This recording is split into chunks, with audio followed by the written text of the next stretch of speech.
आपल्या भोळेपणाचा फायदा घेणाऱ्या अतिचलाख आणि धूर्त लोकांची लक्षणे. मित्रांनो, आपल्या आजूबाजूला अनेक प्रकारची लोक वावरत असतात. काही साधी, काही सरळ, तर काही फारच चलाख आणि धूर्त. ही लोक वरवर पाहता खूप चांगली वाटतात, पण हळूहळू आपल्याला त्यांच्या खऱ्या स्वभावाची ओळख होते. सुरुवातीला ते गोड बोलतात, आपली खूप काळजी घेत असल्यासारखं दाखवतात.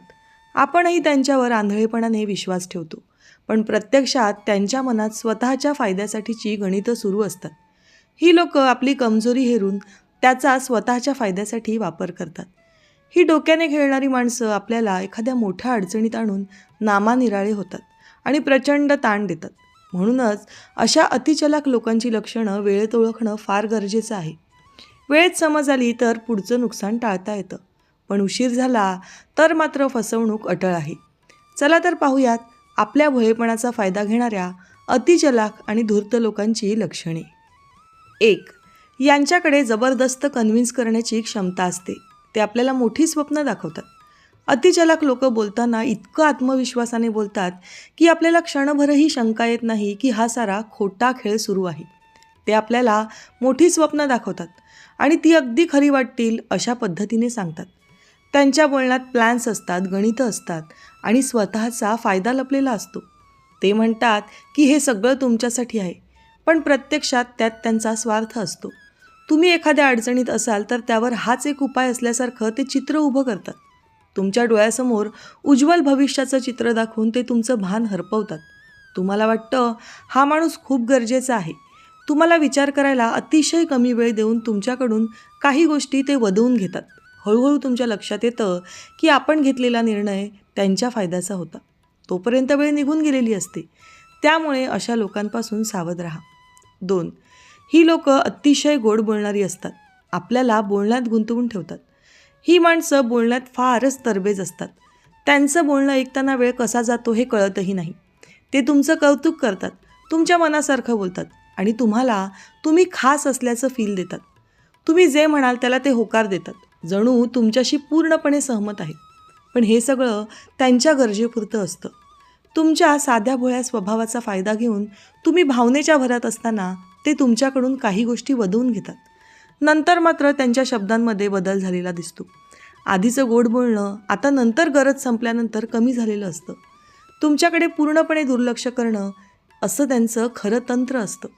अशा लोकांना वेळीच ओळखायला शिका. 3. नजरेत नजर घालून बोलतात, पण डोळ्यांची अस्वस्थ हालचाल होत असते. अतिधूर्त लोक बोलताना थेट तुमच्या नजरेला नजर देऊन बोलतात, पण नीट पाहिलं तर त्यांच्या डोळ्यांची सतत हालचाल सुरू असते. ते काय सांगायचं आणि काय लपवायचं याचा अंदाज घेत असतात. तुमची प्रतिक्रिया टिपत असतात. तुम्ही कुठे कमकुवत आहात हे ते पाहत असतात. योग्य वेळ साधून डाव टाकायचा हा त्यांचा स्वभाव असतो. त्यांच्या नजरेत प्रामाणिकपणा कमी आणि हिशोब जास्त असतो. ते तुमच्या शब्दांपेक्षा तुमच्या भावनांकडे जास्त लक्ष देतात, कारण भावनेवरच त्यांचा सारा खेळ अवलंबून असतो. 4. स्वतःची चूक ते कधीच मान्य करत नाहीत. ही लोक चूक झाली तरी ती स्वतःवर घेत नाहीत. त्यांच्या या खेळात कुठे गडबड झाली की लगेच ते दुसऱ्यावर दोष ढकलायला मोकळे होतात. परिस्थिती, माणसं, वेळ सगळं दोषी असतं, पण ते कधीच नाही असं त्यांचं म्हणणं असतं. तुम्हाला दोषी ठरवण्यात ते पटाईत असतात. ते वातावरणच असं तयार करतात की हळूहळू तुम्हालाच वाटायला लागतं की चूक तुमचीच आहे. हा त्यांचा सगळ्यात धोकादायक गुण असतो, कारण यातून तुमचा आत्मविश्वास ढासळतो आणि ते मात्र अधिक बळकट होऊ लागतात. 5. तुमची गरज असेपर्यंतच तुमच्याशी संबंध ठेवतात. अतिचलाख लोक स्वार्थी असतात. जोपर्यंत त्यांना तुमच्याकडून काही मिळतं तोपर्यंत ते तुमच्या जवळ असतात. तुमच्याबरोबर फोन, भेटी, चौकशी सगळं सुरू असतं, पण गरज संपली की ते हळूहळू तुमच्यापासून दूर होतात. गरज सरो आणि वैद्य मरो असं त्यांचं धोरण असतं. त्यांच्यासाठी नातं, संबंध महत्त्वाचे नसतात, तर फायदा महत्त्वाचा असतो. तुमचं दुःख, तुमच्या भावना, तुमची अडचण त्यांना मुळीच महत्त्वाची वाटत नाही. अशा दगडाच्या हृदयाच्या माणसांपासून अंतर ठेवणंच योग्य असतं. 6. आपलं सिक्रेट काढून घेतात, पण स्वतःबद्दल कधीच काही सांगत नाहीत.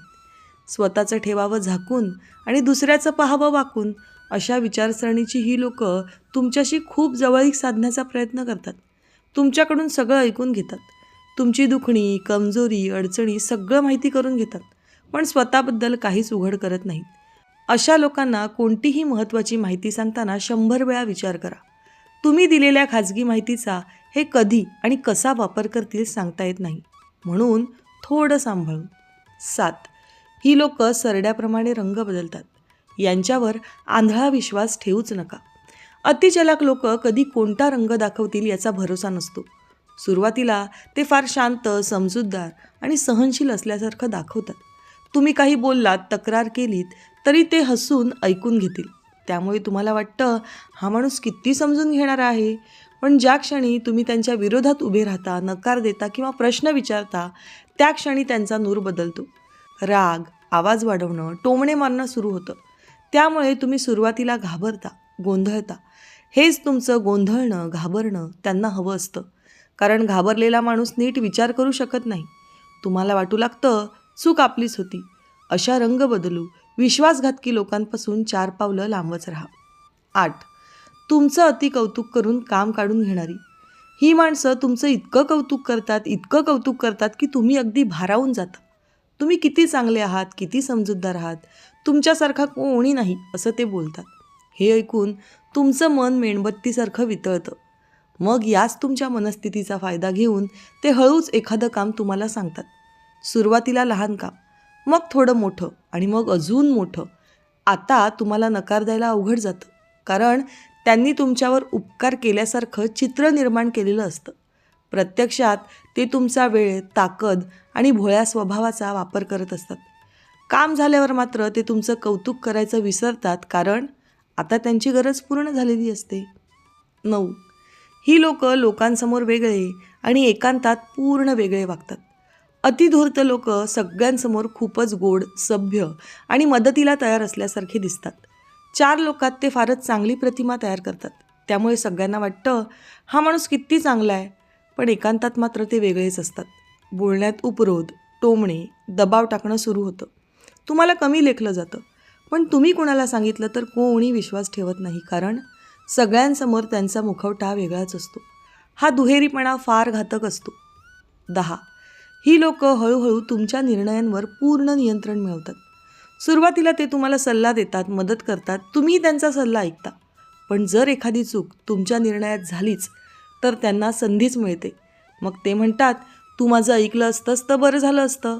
हळूहळू तुम्हाला स्वतःच्या निर्णयांवर शंका यायला लागते. तुमचा निर्णय चुकतोय असं वाटायला लागतं. मग तुम्ही प्रत्येक गोष्टीसाठी त्यांच्यावर अवलंबून राहता. काय करायचं, काय नको, कोणाशी बोलायचं, कोणाशी नाही, हेही ते ठरवू लागतात. शेवटी तुम्ही स्वतःचे निर्णय घ्यायचं सोडून देता आणि तेच त्यांना हवं असतं. मित्रांनो, आपण एक स्वतंत्र व्यक्तिमत्व आहोत. आपल्या जीवनाचे निर्णय घेण्याचा अधिकार फक्त आपल्यालाच आहे. मग चूक झाली तरी आपलीच आणि फायदा झाला तरी आपलाच. म्हणून कोणाच्याही अति आहारी जाऊ नका. मित्रांनो, अतिचलाक आणि धूर्त लोक बाहेरून दिसतात तितके साधे नसतात. त्यांचा स्वभाव समजायला वेळ लागतो. पण वेळेत ओळख झाली तर आपलं मोठं नुकसान टाळता येतं. अशा लोकांसोबत नेहमी सावध पवित्रा घेणं गरजेचं असतं. कोणाच्या गोड बोलण्यावर, मोठ्या स्वप्नांवर लगेच विश्वास ठेवू नका. स्वतःचं डोकं वापरा. मनापेक्षा डोक्याने विचार करा. कुणी जास्तच जवळीक दाखवत असेल तर आधी कारण शोधा. हे कलियुग आहे. इकडे स्वार्थाशिवाय कोणीही जवळ येत नाही. हे ध्यानात ठेवलं तर आपल्या भोळेपणाचा कोणीच फायदा घेऊ शकणार नाही. मित्रांनो, दररोज विविध सकारात्मक विचारांसह आपण भेटत असतो. तुमचे जीवनही असेच सकारात्मक विचारांनी भरून जाऊ. तुमच्या मनातील सर्व चांगल्या इच्छा आकांक्षा पूर्ण होत. तुम्हाला सुख समृद्धी लाभो ही ईश्वराच्या चरणी प्रार्थना. मित्रांनो, आजचे विचार जर तुम्हाला आवडले असतील आणि ते पटलेही असतील तर कृपया व्हिडिओला लाईक आणि चॅनलला सबस्क्राईब करायला विसरू नका. उद्या पुन्हा भेटूया नवीन विचारांसह. तोपर्यंत धन्यवाद.